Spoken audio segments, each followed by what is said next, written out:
Hello, my name is Kagan Holland. I am a descendant of Chumash and Tataviam tribes. My family village, Momonga, is where Magic Mountain currently stands today. I'm here today to share a story with you guys. This story has been passed down from generations. It's told to me by my family. This story has to do with the very first Chumash people and how they came to what we now call California.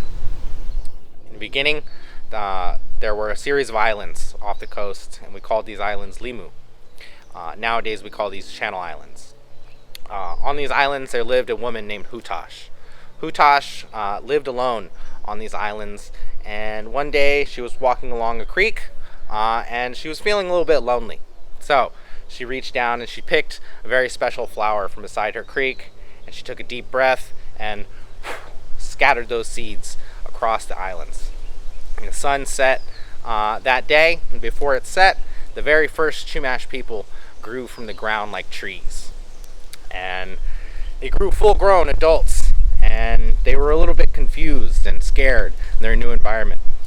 Hutash, along with the other first people like Eagle and Coyote and Mountain Lion, taught our first Chumash ancestors how to hunt and how to fish and how to build homes and how to build fires and how to survive on their island. And before too long, these Chumash people also learned that they could have children, and they did. And they raised those children with the same lessons to be able to hunt and fish and build homes and build fires and survive on this island. And again, these children grow and they have their own children, and they raise the children with these same lessons: hunting, fishing, building homes, building fires, and survival.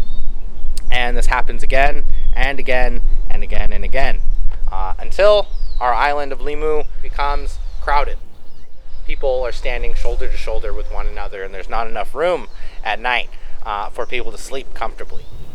There's a lot of arguing going on in the ops, and people are arguing over the covers and saying, "Ouch, ouch, you're on my feet," all this.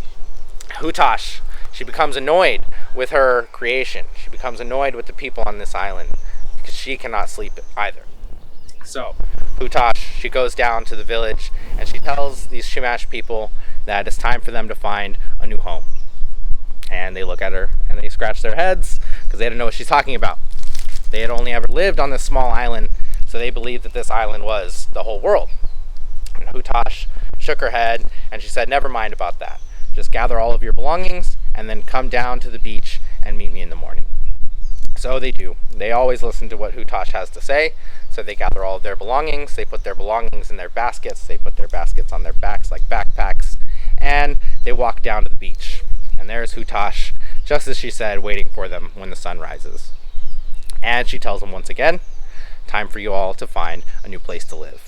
And once again, they look at her funny and they scratch their heads. So Hutash decides to show them what she's talking about. She goes down to the water and she starts to play with the water a little bit, and she sweeps it around. She creates a fog that surrounds the island until you can no longer see out onto the horizon. And she reaches way up into the sky. She grabs a beam of sunlight. She throws the sunlight through that fog. She creates a rainbow. Chumash people had seen rainbows before, like when it rains, but not quite like this one.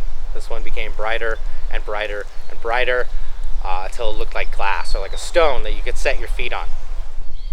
And Hutash told them, "I've created this bridge for you.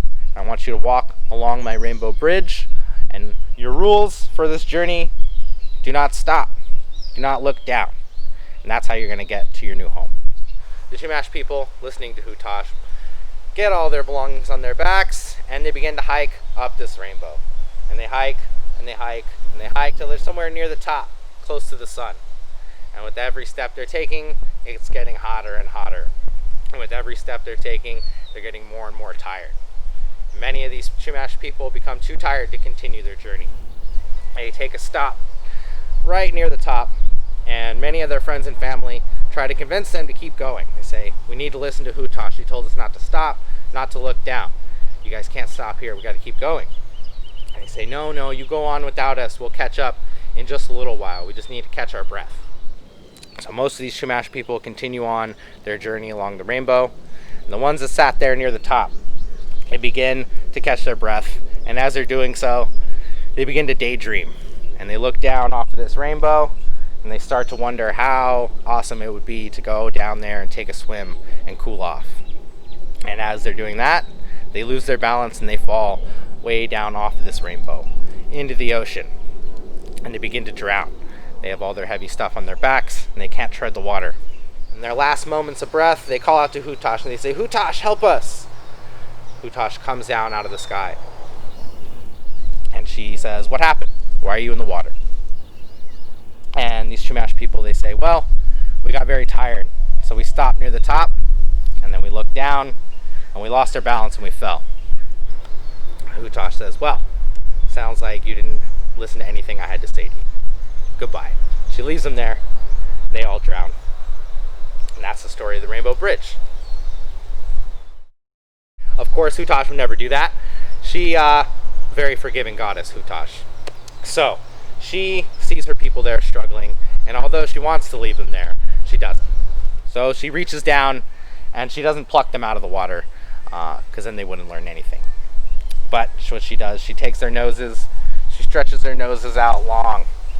And she says, "Now with these noses, you can cut through this water just a little easier." And then she takes her arms, she bends them to the back of their bodies, and she flattens them out.